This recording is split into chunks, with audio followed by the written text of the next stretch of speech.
It's Halloween, and what better way to celebrate than by telling a spooky story? Presenting the tale of Schrodinger's cat. There once was a man named Irwin. He was very lonely indeed, so he decided to adopt a cat. But, being a famous physicist, Irwin sometimes had to travel.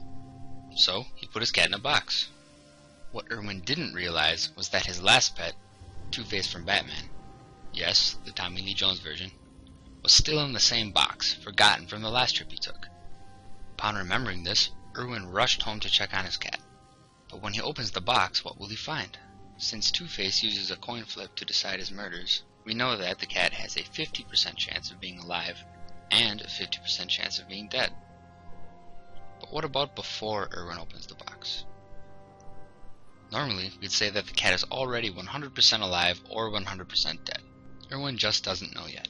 But if we think of the cat as a quantum system, since Irwin was one of the founders of quantum mechanics, we get the bone-chilling result that the cat is half alive and half dead at the same time.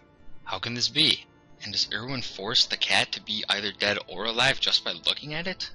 In quantum mechanics, we add up the energy of the system, called the Hamiltonian, and put it into a differential equation, which oddly enough is called the Schrodinger equation. The solution to this differential equation gives us the possible states the system can occupy. But it's a property of differential equations that adding two solutions together gives another solution. So the cat can be both alive and dead? When Irwin opens the box, he measures what's inside. But what do we mean by measurement? To measure a system, we need to interact with it in some way. Maybe with our eyes or a voltmeter, or maybe we have a cat lifometer. Whatever the case, the system needs to physically interact with our measuring device. Let's go to a simpler example than a cat. Say we have an electron that is all by itself. Since it has nothing to interact with, the direction of its spin has no effect on the energy, meaning that the spin states up and down have equal probability. One way to measure the spin of this electron was to put another electron with known spin nearby. If we ignore the charge contribution, electrons with spin act like little bar magnets. They repel each other if they have the same spin and attract each other if they have opposite spin. So when we put this electron here, it needs to know whether to be attracted to or repelled by the other electron. This forces the first electron to choose a spin, even if we have a blindfold on. The particle doesn't choose a state because a conscious observer is watching.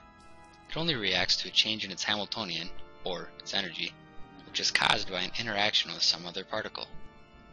Can this idea be extended to a cat? A cat is made of many particles, which are all interacting, or measuring each other. So nature reaches a verdict about the cat's fate long before Irwin takes a peek. Now go observe some candy, and happy Halloween.